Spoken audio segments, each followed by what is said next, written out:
The human voice. It's the instrument we all play. It's the most powerful sound in the world, probably. It's the only one that can start a war or say, I love you. And yet many people have the experience that when they speak, people don't listen to them. Why is that? How can we speak powerfully to make change in the world? What I'd like to suggest, there are a number of habits that we need to move away from. I've assembled for your pleasure here 7 deadly sins of speaking. I'm not pretending this is an exhaustive list, but these 7, I think, are pretty large. Habits that we can all fall into. First, gossip. Speaking ill of somebody who's not present. Not a nice habit, and we know perfectly well the person gossiping 5 minutes later will be gossiping about us. Second, judging.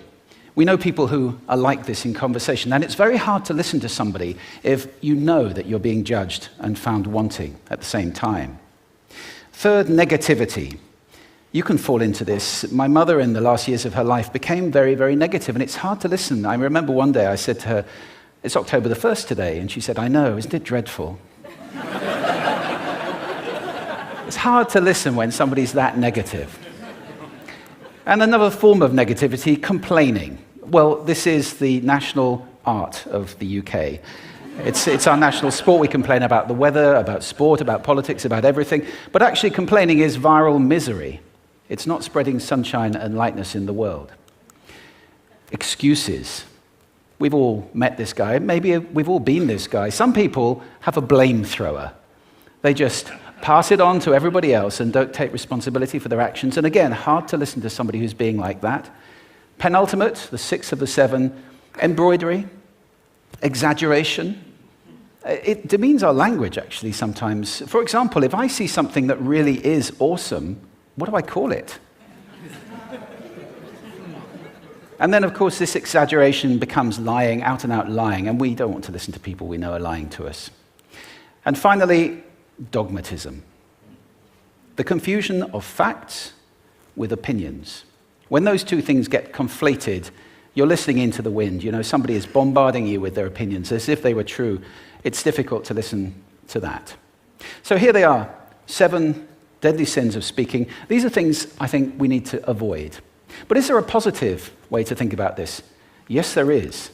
I'd like to suggest that there are 4 really powerful cornerstones, foundations, that we can stand on if we want our speech to be powerful and to make change in the world. Fortunately, these things spell a word. The word is hail, and it has a great definition as well. I'm not talking about the stuff that falls from the sky and hits you on the head. I'm talking about this definition, to greet or acclaim enthusiastically, which is, I think, how our words will be received if we stand on these 4 things. So what do they stand for? See if you can guess. The H, honesty, of course. Being true in what you say, being straight and clear. The A is authenticity, just being yourself. A friend of mine described it as standing in your own truth, which I think is a lovely way to put it. The I is integrity, being your word, actually doing what you say, and being somebody people can trust. And the L is love. I don't mean romantic love, but I do mean wishing people well.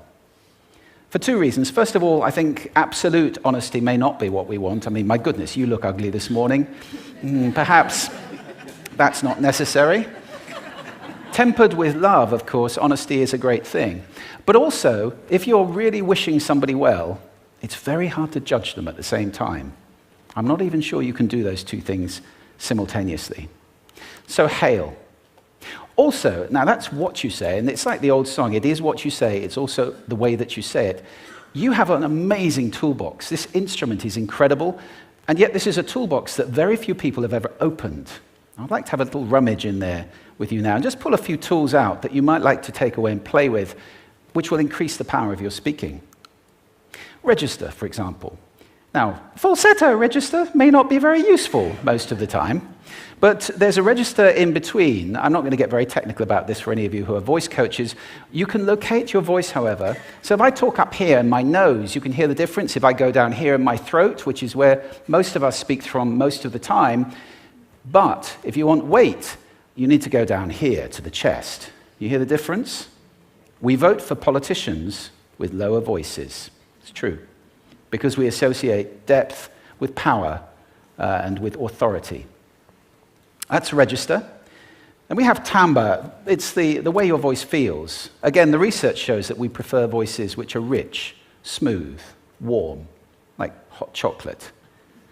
Well, if that's not you, that's not the end of the world, because you can train. Go get a voice coach. And there are amazing things you can do with breathing, with posture, and with exercises to improve the timbre of your voice. Then prosody. I love prosody. This is the sing-song, the meta-language that we use in order to impart meaning. It's route one for meaning in conversation. People who speak all on one note are really quite hard to listen to if they don't have any prosody at all. That's where the word monotonic comes from, or monotonous, monotone. Also, we have repetitive prosody now coming in, where every sentence ends as if it were a question, when it's actually not a question, it's a statement. And if you repeat that one over and over, it's actually restricting your ability to communicate through prosody, which I think is a shame. So let's try and break that habit. Pace. I can get very, very excited by saying something really, really quickly, or I can slow right down to emphasize. And at the end of that, of course, is our old friend, silence.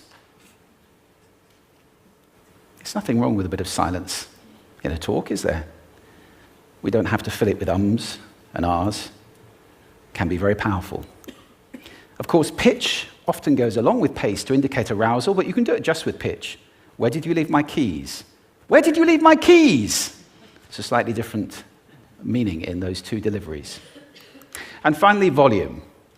I can get really excited by using volume. Sorry about that if I startled anybody. Or I can have you really pay attention by getting very quiet. Some people broadcast the whole time. Try not to do that. That's called sodcasting. Imposing your sound on people around you carelessly and inconsiderately. Not nice. Of course, where this all comes into play most of all is when you've got something really important to do. It might be standing on a stage like this and giving a talk to people. It might be proposing marriage, asking for a raise, a wedding speech, whatever it is. If it's really important, you owe it to yourself to look at this toolbox and the engine that it's going to work on. And no engine works well without being warmed up. Warm up your voice. Actually, let me show you how to do that. Would you all like to stand up for a moment? I'm going to show you the 6 vocal warm-up exercises that I do before every talk I ever do. Anytime you're going to talk to anybody important, do these. First, arms up, deep breath in, and sigh out, like that. One more time. Very good. Now we're going to warm up our lips, and we're going to go bo, bo, bo, bo, bo, bo, bo, bo. Very good. And now, just like when you were a kid.